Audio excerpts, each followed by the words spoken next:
Dia 14 de março é o Dia Nacional dos Animais e para celebrar esta data, nós vamos contar a história de 3 pequenos pets que fizeram uma diferença na vida dos seus donos. O Olaf, a Jess e a Amora aprenderam com seus tutores humanos que podem dar e receber muito amor.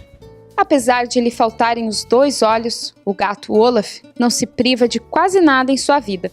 Criado em meio a outros 3 gatos e alguns cachorros, o bichano não tem traços de sua rotina que possam ser considerados deficitários. Ele corre, brinca, pula, caça passarinhos e vive como qualquer outro gato.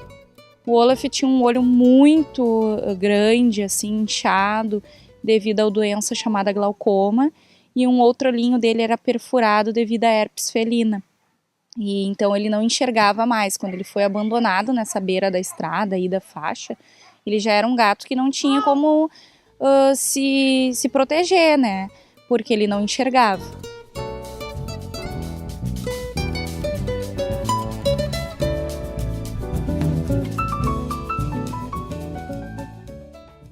A gente levou ele para atendimento veterinário através desse grupo, né, do Cachorreiros e Gateiros.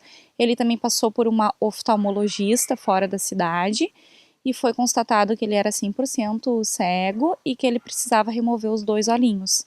E a partir daí ele entrou na minha vida para sempre, porque até então eu tinha uma adotante para ele, mas depois de tudo que ele passou, eu não consegui mais doar, né?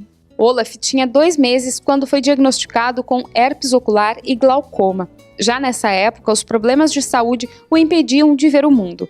A dúvida da Carol era como seria a vida do bichano sem os olhos. O Olaf usa o olfato e a audição para caminhar, brincar e até mesmo caçar.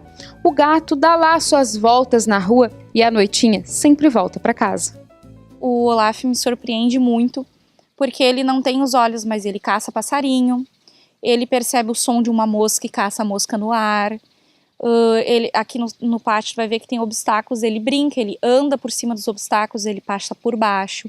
Ele consegue correr e desviar, chegar perto, perceber que tem um obstáculo à sua frente e desviar. É um caso assim que tu te surpreende porque ele não tem os olhos, mas ele consegue agir como um gato que tem os olhos. As histórias de superações entre os animais enchem de orgulho os seus donos, assim como o Olaf, que dentro das suas limitações leva a vida numa boa. A Jess, uma poodle de 15 anos, é um exemplo de que mãe é quem cria.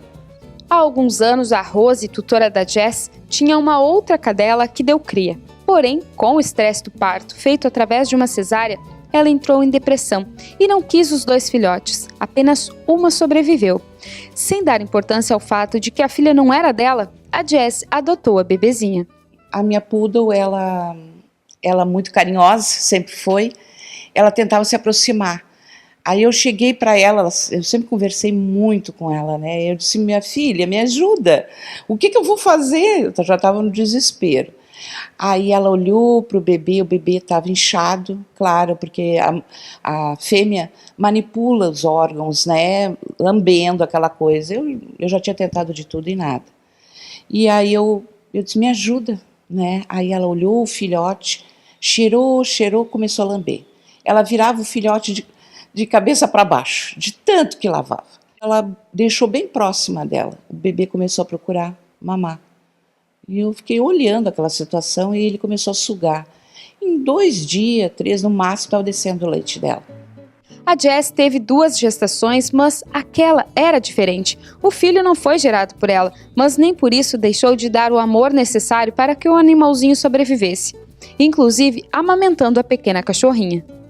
E ali ela criou aquela pequenez. Mas um carinho especial, porque afinal de contas foi a poodle que a criou, né?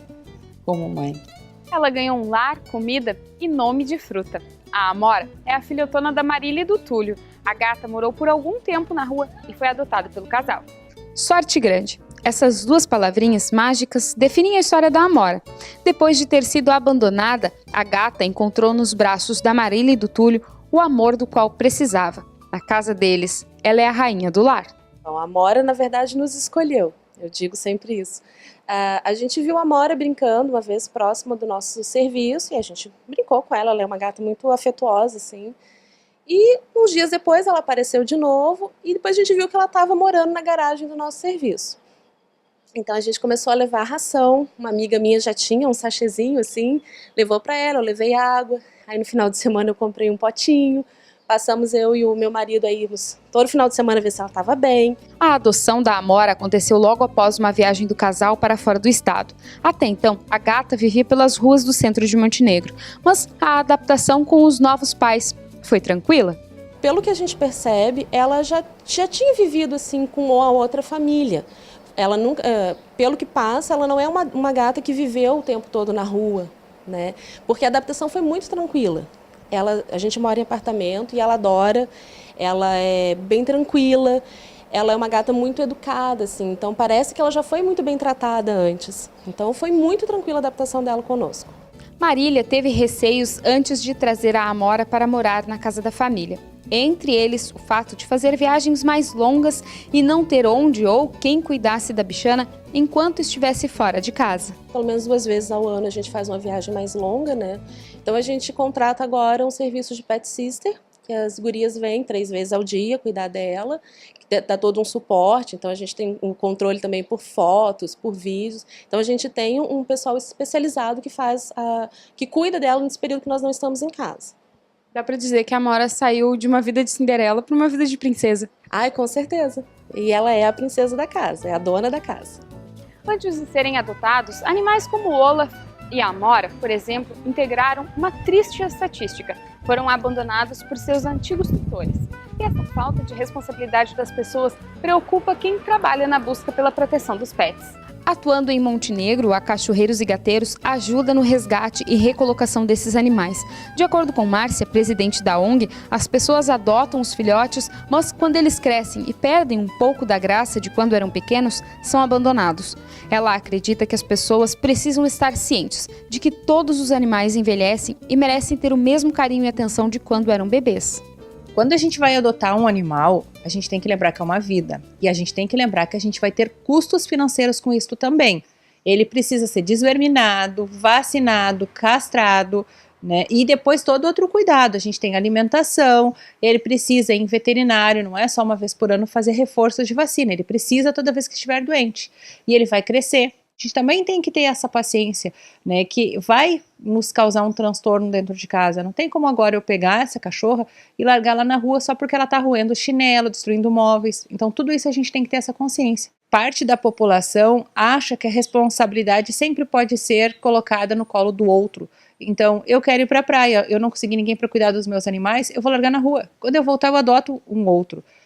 A gente ainda não tem aquela consciência de responsabilidade, de respeito, de se eu peguei, eu sou responsável até o final da vida do animal, né? Então, assim, a gente conhece muitos casos, inclusive eu sou uma dessas pessoas que quando eu vou me ausentar de casa, eu peço para que alguém venha alimentá-los uma vez por dia, dar uma olhada, verificar como estão, né? Só que, infelizmente, muitas pessoas não têm esse hábito.